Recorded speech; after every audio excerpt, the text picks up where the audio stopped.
The Evergreen State College is continuing to decline and collapse as predicted. Watch the video and you'll find out why.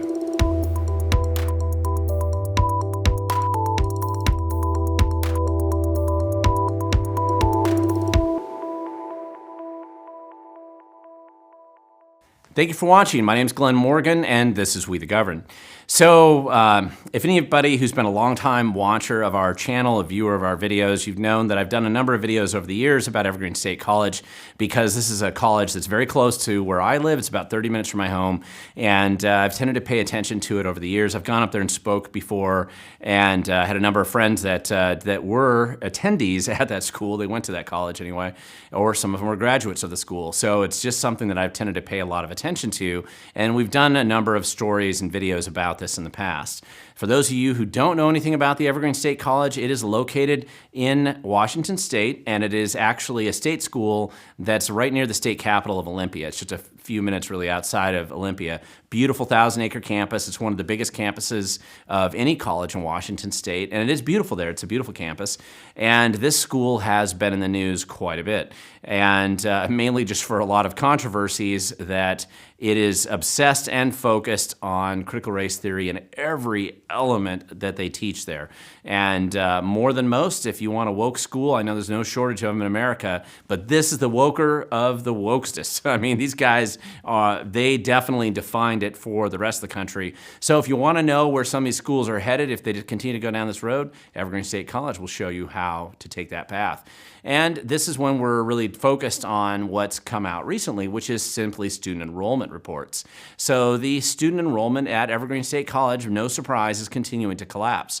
But in fact, it is actually nearly 50% down from where it was just a number of years ago. In case you don't know, that's usually not a good sign at a college if your enrollment continues to collapse steadily year after year after year. And this is partially due to the fact that people have found out what it's like to go there and how useless the degree is, and in fact how it's actually hurtful for you to have a degree from Evergreen State College, particularly if you want to go to the private sector. So it's no surprise that their enrollment has declined so much over the last few years. Interestingly enough, faculty, despite the fact that the state does subsidize Evergreen State College, so even when they're losing money, they don't have to actually make money every year. Despite that, though, they have had to scale back faculty, and they've reduced faculty by 30%. Not usually a good sign for any institution either, but not all is lost. Some things are improving or growing. Maybe improve is the wrong word, but they're definitely not all shrinking. And specifically, the upper level bureaucratic administration has grown substantially, grown from 61 to 114 employees over the last 7 years. Mostly these are high-paid, six-figure type jobs because nothing says serious about education that when you're losing students and you're shrinking the faculty, then hiring senior level bureaucrats to run the show. So that's Evergreen State College in a nutshell. And because this recent report had come out showing that student enrollment was worse than they had projected, and it continues to get worse every time they look at it, it was kind of worth covering this right now because this has been fairly predictable for the last few years. Now, nobody helped destroy this institution faster or more thoroughly than its former president, George Bridges. And he really made national news at being one of the perfect poster childs for social justice, this kind of diversity, inclusion, equity agenda, the DI agenda that's very dominates every little aspect of the college, and that's part of what critical race theory is focused on.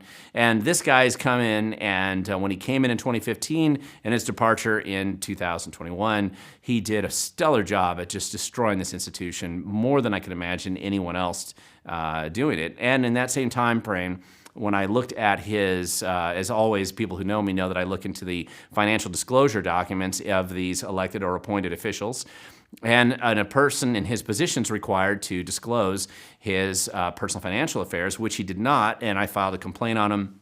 And he was formally sanctioned by the Public Disclosure Commission last year on this. So it's just kind of an example of actually 2020 when I look at this. But this guy can't follow the law. It's no surprise. He certainly did his sin, though, of destroying Evergreen State College is far more significant than the fact that he just can't comply with public disclosure laws. But so this guy, we paid some attention to him, and what a disaster. It's definitely worth knowing that you don't want people like that in charge. However, since he has left, now the question is, who's actually in charge? And theoretically, there's a board of trustees.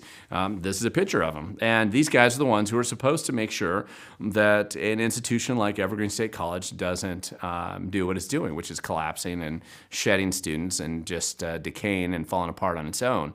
This includes former state Senator Karen Frazier, who's featured sitting down in this photo. And this group has the thankless task of trying to fix the problems at Evergreen State College. And since they probably are not able to actually identify the problems themselves, I don't think there's much hope of this group of people actually making much of a difference either.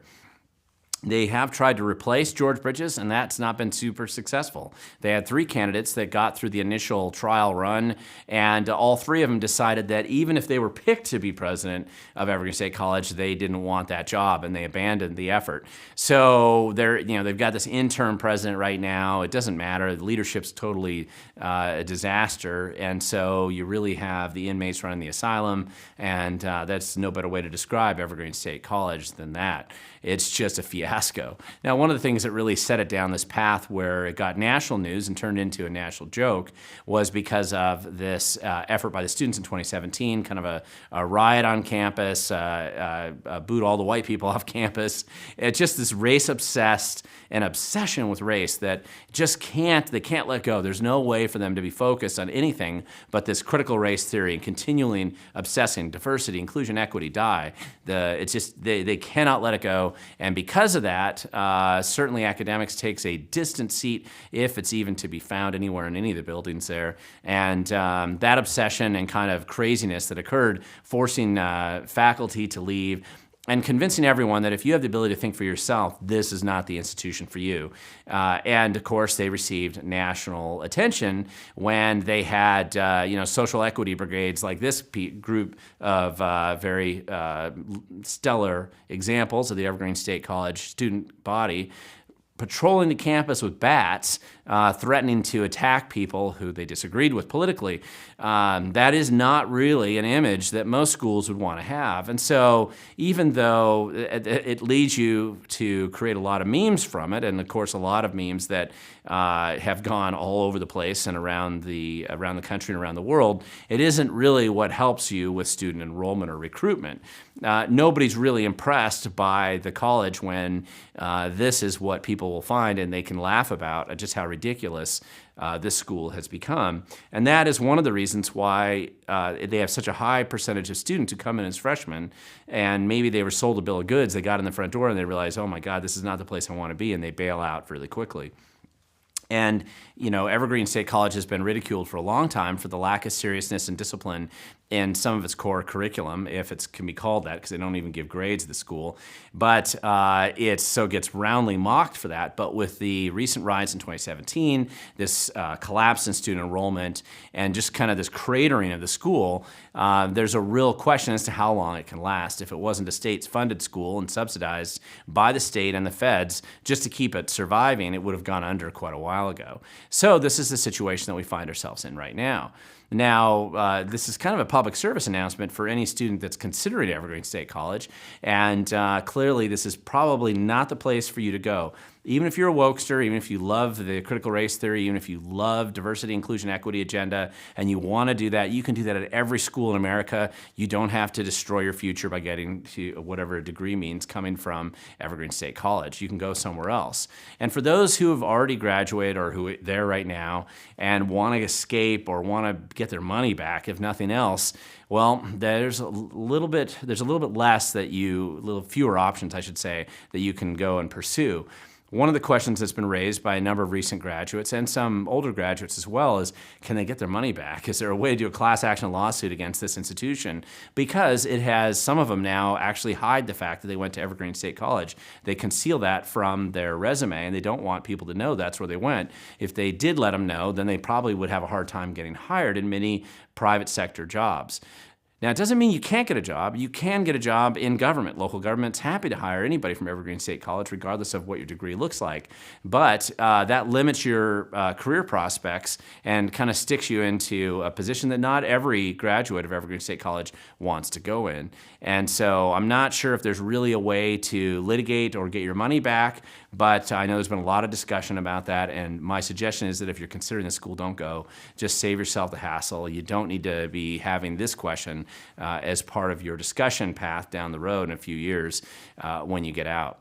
Now, if anybody really wants to learn a lot more about Evergreen State College, you're not going to learn it in this short video, but if you go to a channel called Benjamin Boyce, the voice of reason, and he's an Evergreen State College graduate, was there in 2017. He's done a series of videos, just an amazing expose. I can't say enough good things about this guy. He's just done a phenomenal job documenting all the problems at Evergreen State College, and I would recommend that you watch his videos before you even consider applying to Evergreen State College, because once you watch them, you will certainly not be able to go in there without some kind of a fair sense of what type of situation you're going into. And if you choose not to go, I think you'll at least have a clear idea as to why you don't want to apply. And Benjamin's just done a great job. I've only met him once. I've had a couple conversations with him, but I love his videos. And as a former Evergreen State College attendee and a graduate, he's had a chance to document so many of these things. He's got a lot of whistleblower sources on the inside that have given him a lot of documents that I'm sure Evergreen State College would prefer you never see. And I think the amount of work that he's done to document it is really important. And so anybody who cares to learn anything about this school, I will link to Benjamin's channel down below, and I'll also link to some of the videos that I think have just done a really good job documenting it. He's just done a really good job there. So with that, if you want to learn more, go to wethegovern.com. I'll link some of my videos that I've written about Evergreen State College over the years as well.